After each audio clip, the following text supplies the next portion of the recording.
इस वक्त हिमाचल प्रदेश में कोरोना वायरस के केसेस में थोड़ा सा इम्प्रूवमेंट आई है। पिछले 2 दिन से हमारे पास कोई भी पॉजिटिव केसेस नहीं आए। इस वक्त 23 केसेस अस्पताल में उपचाराधीन हैं और कुल मिला के 39 केसेस हुए हैं।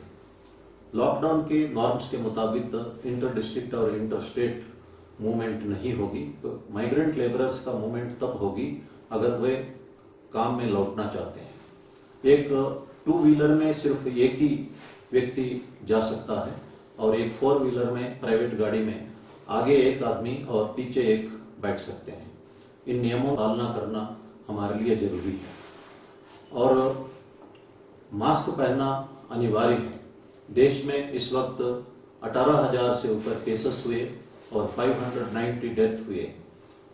मास्क पहनने से आपका ड्रॉपलेट्स आपके अंदर ही रहेगा मास्क के, और इसी तरह जो दूसरों के ड्रॉपलेट्स भी उनके मास्क के अंदर ही रहेगा, इसलिए कम्युनिटी ट्रांसमिशन का संभावना कम होगी।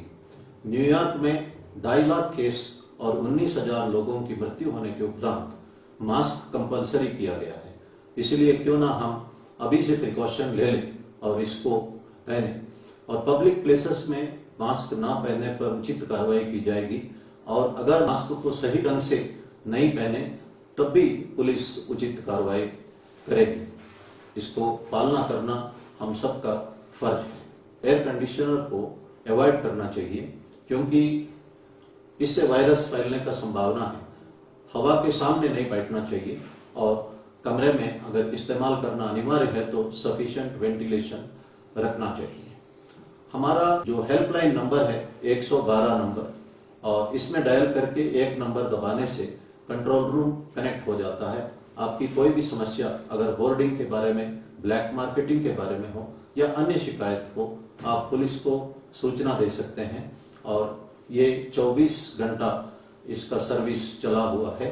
आपको मदद करने के लिए हम हमेशा आगे आएंगे।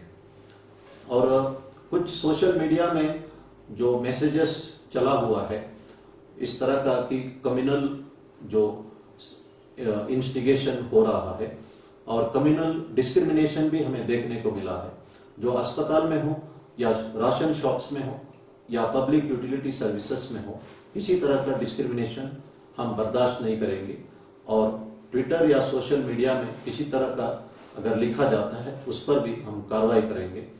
जो कोरोना वायरस है वो जाति, धर्म, कास्ट, क्रीड और वीआईपी, कॉमन मैन किसी को भी संक्रमित कर सकता है। इसलिए सोशल डिस्क्रिमिनेशन करना बिल्कुल उचित नहीं है।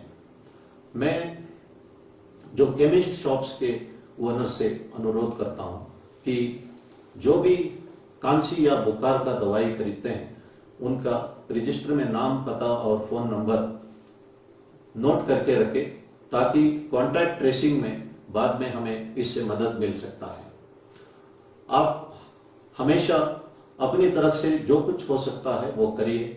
लॉकडाउन का नॉर्म्स का पालना करिए और बाकी सरकार अपनी तरफ से जो कुछ हो सकता है कर ही रहा है। God helps those who help themselves. कुछ लोग कहते हैं कि हमें भगवान का भरोसा है, हम लॉकडाउन का कोई नॉर्म्स, सोशल डिस्टेंसिंग का कोई नॉर्म्स या मास्क पहनने का नॉर्म्स हम नहीं पहनेंगे। ये अनुचित होगा। 14वीं शताब्दी में आपने सुना होगा कि ब्लैक डेथ हुआ है। यूरोप के आधा पॉपुलेशन खत्म हुआ था क्योंकि प्लेग के दौरान सब लोग चर्च में इकट्ठा होकर भगवान से प्रार्थना की और रिपेंट की। इस वजह से प्लेग फैल गई और ये फेमस ब्लैक डेथ उसका कॉन्सिक्वेंस था। आज विज्ञान, मेडिसिन और इंफॉर्मेशन बहुत आगे है। इसका हमें सदुपयोग करना चाहिए। जो कुछ निजामुद्दीन के मरकज में हुआ वो संतोषजनक नहीं है।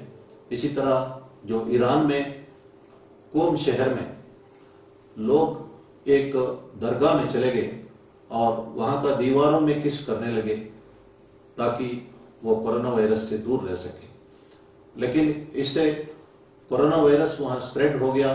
85,000 केसेस हुए और 5,000 से ज्यादा लोग शिकार हुए। 2 मेंबर पार्लियामेंट भी शिकार हुए और उस दरगाह को बंद करना पड़ा। इसलिए हमारे को जो कहा गया है उसका पालना करें। एक छोटी सी कहानी मैं कहना चाहता हूं कि एक गांव में फ्लड आता है और सरकार ने आदेश दिया गांव खाली करने का। एक घर में 3 लोग बैठे रहे। जब पानी लेवल बढ़ गया, सरकार ने बोट भेजा। उनमें से 2 लोग बोट में बैठ गए। एक आदमी ने कहा कि मुझे भगवान पर पूर्ण भरोसा है और मैं बोट पे नहीं बैठूंगा। और पानी लेवल बढ़ गया। जब वो छत पे खड़ा हो गया तो सरकार ने हेलीकॉप्टर भेजा। उसने कहा कि मैं हेलीकॉप्टर में नहीं बैठूंगा, मुझे भगवान पर पूर्ण भरोसा है। उनका मृत्यु होती है और दूसरे दुनिया में भगवान से पूछता है कि मैं आपसे पूर्ण भरोसा रखा कि मेरे को क्यों नहीं बचाया। भगवान ने कहा कि मैं सरकार द्वारा आपको वार्निंग दिया मकान खाली करने का, मैंने ही सरकार द्वारा आपको बोट भेजा, मैंने ही सरकार द्वारा आपको हेलीकॉप्टर भेजा और मेरी इशारा और अपना अपॉर्चुनिटी आप समझ नहीं सके और इसीलिए उसका कीमत आपको देना पड़ा। कुरान में लिखा है कि God will not change the state of people unless they change themselves. एक बार प्रॉफेट मोहम्मद ने देखा एक आदमी कैमल को खुला छोड़ के जा रहा था और उसने कहा है कि मुझे अल्लाह पर भरोसा है। प्रॉफेट मोहम्मद ने कहा कि सबसे पहले ये कैमल को पेड़ पे बांधो और फिर अल्लाह के ऊपर भरोसा करो। सबसे पहले हमारा फर्ज हमको निभाना चाहिए। भगवान सत्य साई बाबा ने कहा, start early, drive slowly and reach safely. ये इनका फेमस कोटेशन है। लेकिन इतना एक्सीडेंट्स इसीलिए हो रहा है, हम ट्रैफिक के तमाम जो रूल्स है उसको तोड़ते हैं। मैंने कई एक्सीडेंट्स में देखा है कि लोग कहते हैं कि साइड पर कि भगवान का दिल पत्थर है और करुणा नाम का चीज ही उनमें नहीं है। लेकिन हम सब ये बोलते हैं कि God helps those who help themselves.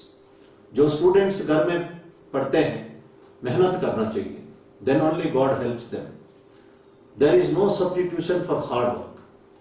अगर आप सोचते हैं कि भगवान को मंदिर पे थोड़ा पैसा चढ़ाने से फर्स्ट क्लास आएगा, यह आपका गलतफहमी होगी। आपको मेहनत करना ही पड़ेगा, तभी आप कॉम्पिटिटिव एग्जाम्स है, IIT है या मेडिकल सीट्स वगैरह हासिल कर सकते हैं और इसके लिए हार्ड वर्क आवश्यक है। हमारे को जो कहा गया है वो फर्ज हम निभाएं और खड़ाई से निभाएं और एक एक चीज को 100% पालना करें, फिर भगवान हमें अपने आप मदद करेगा। जीसस क्राइस्ट ने एक बात कही, you do everything possible, then God will step in and will do everything which you can't do. आप अपनी तरफ से जो कुछ हो सकता है करें, उसके बाद भगवान आगे आएंगे और वो सब कुछ करेंगे जो आप नहीं कर सकते। इसलिए हम हर एक नॉर्म्स जो हमको कहा गया, कड़ाई से इसका पालना करें और बाकी भगवान के ऊपर छोड़ दें। मैं ये बिब्लिकल मैसेज दोबारा कहना चाहता हूं, you do everything that is possible, then God will step in and will do everything which you can't do. धन्यवाद। जय हिंद।